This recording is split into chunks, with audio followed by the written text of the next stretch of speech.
What's going on, everybody? Victor here with a brand new video. Obviously, I have not posted anything in about a week. I went ham on UFC 259 just because of how stacked that card was. So I was basically recording 3 videos a day for 3 days straight, and obviously doing that isn't really easy because you got to do some research on the fighters and all that good stuff. But it is what it is. I didn't really want to cover any of the fights on the Bilal Muhammad versus Leon Edwards card because I feel like something was going to happen, and it did. Obviously, a lot of injuries and some disqualifications did go on during the night. Obviously, the knee to the cranium, and then you had the eye poke in the main event. So it's a good thing I didn't really post anything because we are in a brand new week. You got Darren Brunson, 37-year-old, versus the 28-year-old Kevin Trailblazer Holland. Obviously, Kevin Holland is going to be coming in here with a 4-inch reach advantage. Obviously, he's got the 81-inch reach advantage versus a 77-inch reach advantage that Darren Brunson's going to come in here with. Both guys are pretty much around the same height, and it's going to be a very interesting fight. Darren Brunson is 21-7. Kevin Holland is 21-5. Obviously, if there's one thing about Kevin Holland is that he loves to stay active. In 2020, the guy had about 4 to 5 fights, and he won every single one of them, capitalizing on the last fight in 2020 for him, which was a TKO win against Jacare Sosa in the first round, and it was basically via ground and pound in the beginning. Then he was able to get back on his feet and then finish it. So it was a little bit of ground and pound, a little bit of stand up at the same time because he just finished Jacare Sosa in a very, very weird position, but it was a very interesting fight because he went to the ground with Jacare Sosa, and we all thought that if Kevin Holland was going to be taken down by Sosa, then he was going to end up being submitted because Jacare is one of the most well-rounded Brazilian Jiu-Jitsu fighters that the UFC has to offer. But he was able to take on the challenge and win via TKO, which was very, very impressive. To cap off a very impressive and a very successful 2020 campaign for Kevin Trailblazer Holland. Like I said, 5 fights, 5 victories, no losses in all of 2020, which is very, very unheard of because some fighters never got a chance to fight in 2020. Some fighters only had a chance to fight once, maybe even twice if they were lucky. Now, on the other side, you got Derek. I lost his name for a minute. I'm sorry, guys, because it's been a long. Derek Brunson. It's been a while since he's actually fought. The last time we saw him fight was against Edmund Shabazian, the rising Edmund Shabazian, the Golden Boy himself.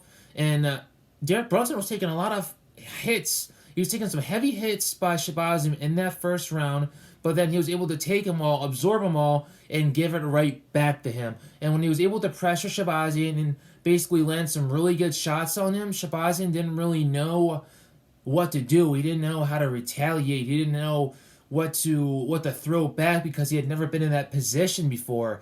And he had him hurt at the very end of the round, but Shabazian was able to survive. And then when that second round got in there, Derek Brunson ended up coming back, taking Shabazian to the floor, and then TKOing him via ground and pound. So obviously, a lot of positives going back and forth for both of these two individuals. Derek Brunson did have a little bit of a losing streak going on, a little bit up and down. You know, he lost to Israel Adesanya, then he ended up beating. I'm trying to remember this guy's name as well. It's been he just fought recently. He fought against Kelvin Gastelum.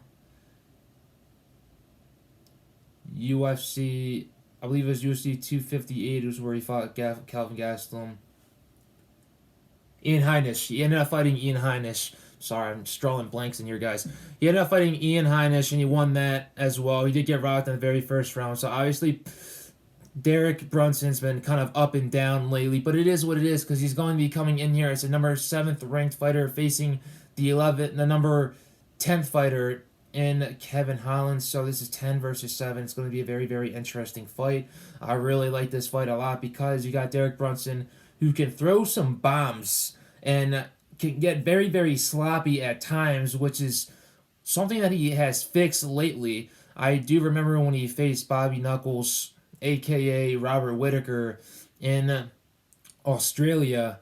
He had him hurt, and he was swarming him with a barrage of punches, and he got tired. He blew his arms out, and next thing you know, Robert Whitaker came back and knocked him out. So obviously, Derek Brunson is he's like I said, Derek Brunson is he can get sloppy at times, especially when he feels like he's going to have you near the end, or he feels like he's going to be able to finish you, and he gets sloppy, and then he ends up just it's crazy. He ended up losing to Ronaldo Souza as well, but that was via a head kick that rocked him, and then Souza was able to finish him via ground and pound. So, like I said, he's been up and down. He's fixed the sloppiness a lot because he moved down to Stanford MMA in Florida, working with Henry Hooft, getting his whole entire game more strengthened, more straightened out, and more lenient all at the same time. He wants to be a complete mixed martial artist. He wants to kind of kick out all the nicks and crannies,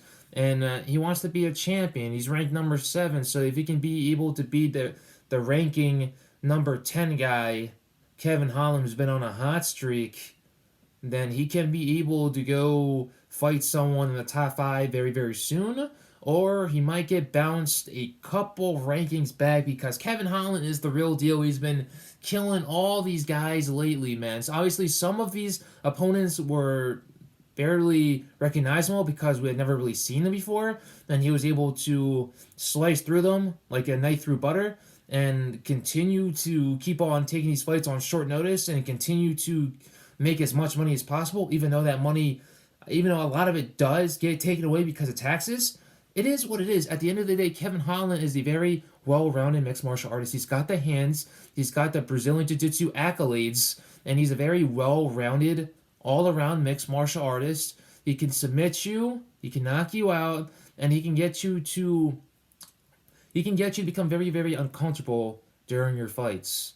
And if I were Kevin Holland, I would invite Derek Brunson to take it to the ground, obviously, because of his BJJ accolades. If I'm talking about the BJJ accolades, who's the better Brazilian Jiu-Jitsu artist? And it's going to be Kevin Holland because he's so creative, he's so unique, he's so unorthodox. You never really know what he's going to do next.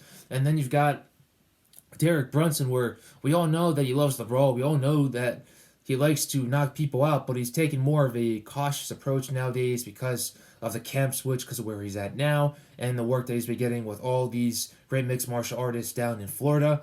And I don't think he's gonna go in there to try to knock Kevin Holland out. I think he's gonna be in there very technical, very strategic. He's gonna be very calm. He's gonna pick his shots very, very wisely. Because if you make a mistake with Kevin Holland is gonna capitalize on that mistake, and he's going to take you out as fast as he possibly can. The majority of these wins that Kevin Holland has had in 2020, some of them ended in the first round. Some of them went the full 3 rounds, but it is what it is. Kevin Holland's going into his first main event, his first 5-round fight with the UFC. And if there's one thing that we know about Kevin Holland, is that he's very, very game. He's a very game individual who's willing to take the fight to anybody. He took a short notice fight against Thiago Santos, pre-torn ACL, pre-torn every ligament in his knee, Thiago Santos, and he was given the fight to Thiago. This is before Thiago Santos decided that he wanted to go up the light heavyweight and face Jon Jones for the title. That Thiago Santos. He went the full 3 rounds with a guy who has the middle name Marreta, which means sledgehammer in Portuguese. And he wasn't even knocked out. And he had Thiago Santos in some very, very uncomfortable positions because that's the type of individual, that's the type of style that he fights. And it's going to be very hard for Derek Brunson to be able to solve this Da Vinci Code, who is Kevin Holland. And if there's another thing about Kevin Holland, is that he's not a part of a super camp. He's a part of a very small camp in Texas. Obviously, he was born in California, born and raised in Riverside, California, but he's moved to Texas to be able to round out his mixed martial arts skills and to continue to keep increasing his accolades, which he has clearly done. And Texas is his new residency, and he's been doing amazing ever since he's made that move to Texas. And he's not part of a big camp, like I said. He's a part of a small camp, and He's taken out all these big names, all these big names. I believe the bigger name before Jacare Souza was Darren Stewart, and he was able to win that via decision. Even though I do think that Darren Stewart won that fight, it was a very close back and forth fight, but Kevin Holland was able to get the nod by the judges. But at the end of the day, I really do like this fight, and I think it's going to be a very interesting one. And I believe if you have popcorn, if you don't have food, don't go to the kitchen, don't blink, because this fight can be able to finish extremely fast or go the full 5 rounds. But I really doubt it. Derek Brunson is not a shell of his old self anymore. He's a brand new, evolved mixed martial artist, and Kevin Holland continues to keep adding weapons to his arsenal that he keeps on using against these opponents. If you ask me who I think is going to win, I gotta go with Kevin Holland. He's been on such a win streak. He's on a tear. He's literally has that tunnel vision, visualizing himself in the future carrying that UFC middleweight strap.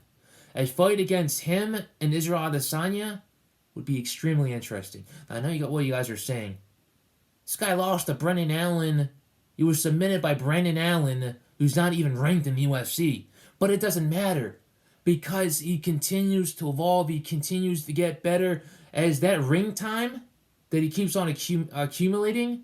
Because every single time he keeps on getting in there, that ring time is getting longer and longer and longer, which means that experience is getting bigger and bigger and bigger. At the end of the day, his MMA IQ is getting a whole lot larger instead of a whole lot smaller, because a lot of fighters out there, such as a Yair Rodriguez or a Zabit Magnusharipov, who have been gone forever, and their MMA IQs are basically getting smaller instead of larger and stronger. Kevin Holland is a clear example of someone who keeps evolving at an extreme rapid pace.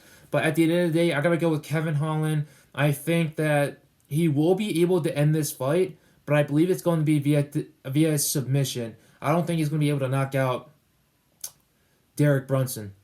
But if Brunson gets sloppy, then he will be finished.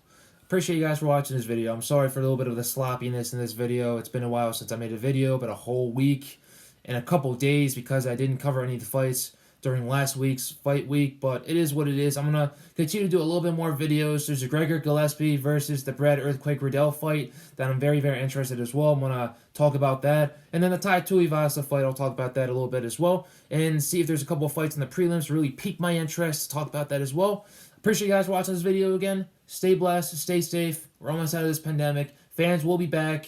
UFC 261 in Florida. Almost back to normalcy, guys. Later.